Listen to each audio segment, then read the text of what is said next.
Alto des Langlais. À peine 6 arrivées jalonnent sa courte existence cycliste et pourtant le voilà déjà devenu légende.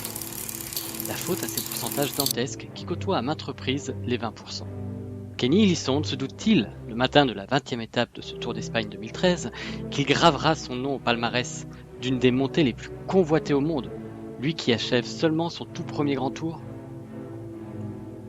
Pourtant, le petit coureur de poche de la FDJ a souffert. Comme pour beaucoup de ses compagnons d'infortune, la traversée des Pyrénées fut douloureuse. La faute à un froid peu coutumier en cette saison. Je me souviens que j'étais plus ou moins content que déjà d'être arrivé au terme de cette épreuve parce que j'avais eu des journées ou deux difficiles dans les Pyrénées, je crois, 2-3 jours avant, avec beaucoup de mauvais temps où il y avait pas mal d'abandons. Kenny Elissonde passe au travers des gouttes, mais il s'en faut peu pour qu'il ne succombe également à la maladie. Ce matin du 14 septembre 2013, le coureur de la FDJ se porte mieux. Au briefing, il est question d'envoyer un coureur en éclaireur et ainsi jouer sur 2 tableaux. Victoire d'étape, ou bien relais pour Thibaut Pinot en fin d'étape. Kenny Elissonde se porte volontaire. Après tout, le lendemain, c'est le critérium d'arrivée sur Madrid. J'étais un peu malade les jours d'avant et donc ça allait un petit peu mieux et donc du coup au briefing avec l'équipe on s'était dit peut-être que je pourrais aller dans l'échappée aujourd'hui. La bataille fait rage en ce début d'étape. C'est seulement au bout de 40 km que la course se décompte. Moi je suis parti dans une montée, ça faisait une cuvette. À l'heure de course souvent, c'est souvent là que ça commence à vraiment se décanter. Donc là il y avait sûrement 10 premières échappées, une deuxième salve de 10, puis voilà, donc ça s'est fait un petit peu comme ça dans les faux plats montants et dans les autres. Trek se résout ainsi à laisser partir la bagatelle d'une trentaine de coureurs devant, non sans avoir préalablement filtré les noms qui la composent. Il y avait pas mal de bons coureurs, il y avait Mollema, je crois, il y avait pas mal de coureurs qui avaient fait déjà une belle Volta et qui marchaient fort, donc au début, voilà, je me suis dit, voilà, je vais essayer de faire mon travail sans en faire plus,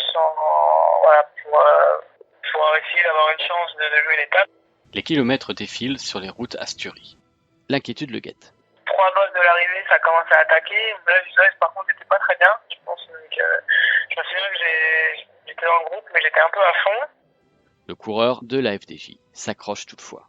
Et c'est alors que se présentent les pentes de l'Alto del Cordal, prélude du terrible final. Il est temps de déclencher les hostilités pour ne pas faire d'une éventuelle victoire d'étape une chimère, car le peloton se rapproche. C'est l'Italien d'Astana, Paolo Tiralongo, qui allume en premier la mèche et place une attaque. Kenny saute alors dans sa roue, avec un ou deux autres coureurs à ses côtés, mais ces derniers lâchent au bout de quelques mètres. L'écart se creuse doucement entre le duo de tête et ses poursuivants. À ce moment, le futur coureur de la Sky ne semble pas appréhender ce regroupement.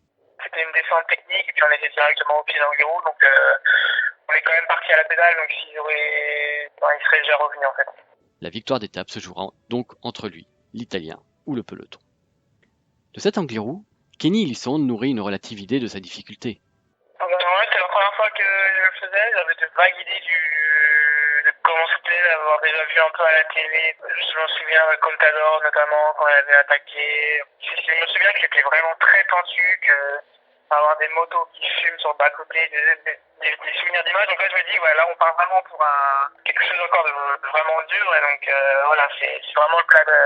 Enfin voilà, c'est vraiment là que ça va jouer. Et désormais, ce monstre se dresse devant lui.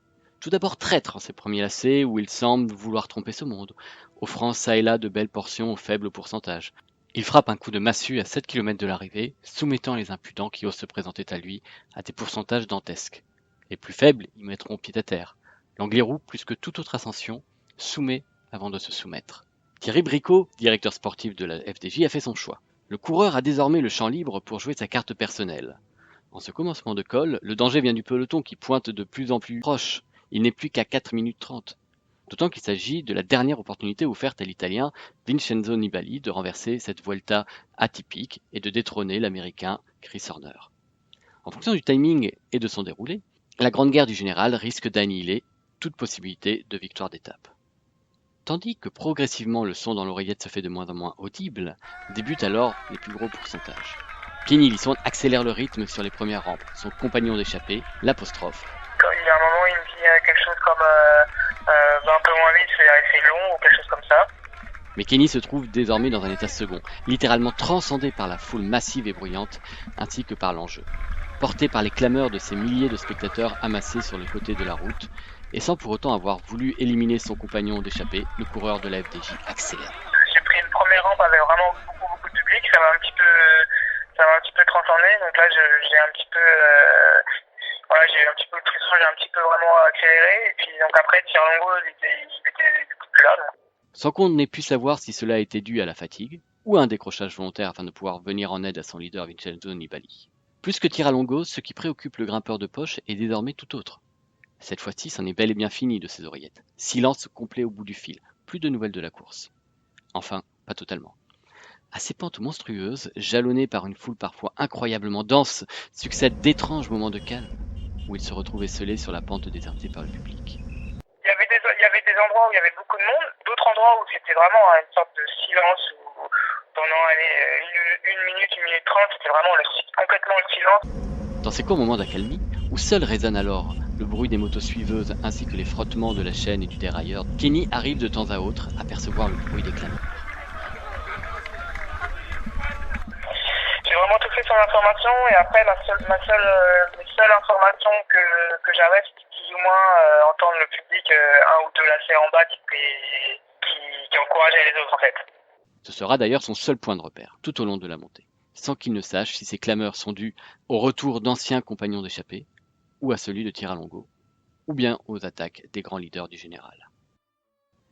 Et c'est alors qu'un nouvel élément vient soudainement pimenter la course. 10 km plus tôt, on le distinguait tapis au loin, lorsque notre regard se posait sur les hautes cimes de l'Angliru. Et le voilà enfin. Au milieu de l'ascension, un épais brouillard abat son long manteau gris sur la course. Le coureur de tête était déjà en quelque sorte sourd. Le voici désormais presque aveugle. Le paysage se fait alors lunaire. Parce qu'après il y avait le brouillard, donc on voyait même plus à 10 mètres devant ni à 10 mètres derrière. J'ai pas souvenir d'avoir froid, mais je pense que l'effort est tellement intense que pourtant je suis quelqu'un qui est assez sensible au froid, mais là vraiment ce jour-là, j'ai pas de souvenir, j'ai pas forcément l'impression que c'était froid, mais je me souviens qu'au sommet il faisait froid, parce que il faisait froid, mais pour la montée en elle-même, il y avait tellement d'enjeux, j'étais tellement concentré que j'ai pas eu le temps d'avoir froid. Les virages s'enchaînent comme autant d'obstacles à surmonter. Non, j'ai l'impression d'avoir toujours gardé, si pendant une certaine rampe, c'est quelque chose comme 19% ou quelque chose comme ça. Et là, j'ai vu mon compteur et il y avait quelque chose comme 7 ou 8 km/h, quelque chose comme ça.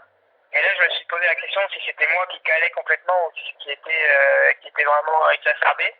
Et donc là, voilà. Et après, je voyais toujours personne revenir et après, je voyais que j'arrivais quand même à reprendre un petit peu de vitesse sur les parties un peu plus planes. Je me suis dit quand même, je cale pas complètement.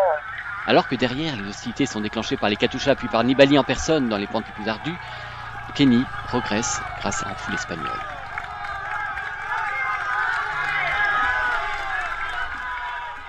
Personnellement, j'adore ça. Je suis un pur grimpeur, donc j'aime en monter.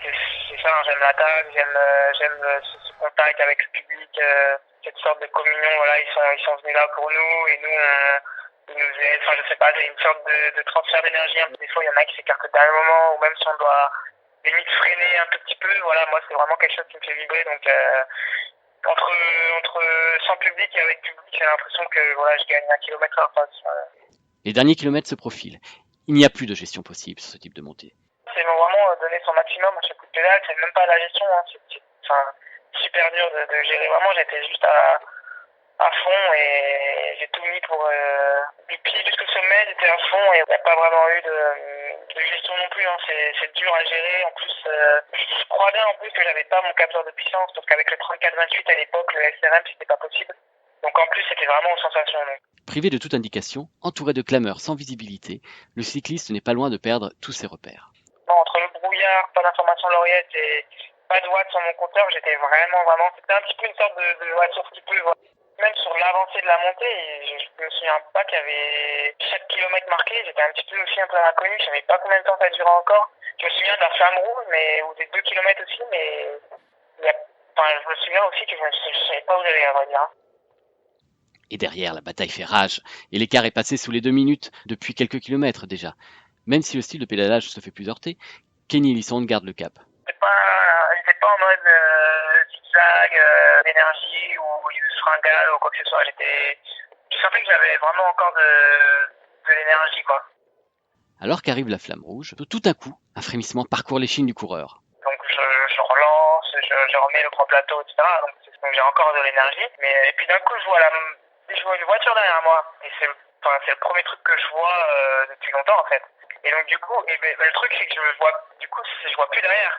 C'est la première personne que je vois concrètement. Du coup, j'ai envie de lui demander où sont les autres, voilà, et combien il reste de temps. Des coureurs tapis en embuscade dans le brouillard seraient-ils en train de se rapprocher? Va-t-il se faire voler sa victoire? Ouais, je manquais d'oxygène, j'étais un petit peu au bout du rouleau. Enfin, je manquais de lucidité et parce que concrètement, il reste 1 kilomètre, je vois le panneau 1 kilomètre, ça redescend un peu, il y a plus de questions à se poser, quoi. Donc quand je revois le film, je me dis, voilà, ça sert à rien de se retourner ou demander des informations. Donc je me retourne pour voir si vraiment c'est fini, vraiment je vais gagner. Mais le fait qu'il y ait la voiture qui m'obstrue, je vois rien, mais je vois pas s'il y a le brouillard plus la voiture. Donc je sais pas s'il est revenu parce que les leaders sont juste là, je sais pas s'il est revenu parce que j'ai mis 30 secondes d'avance. Enfin, je sais rien du tout, en fait. Mais il reste suffisamment de lucidité aux Franciliens pour ne pas cogiter plus de temps que nécessaire. Le dernier kilomètre est en légère descente.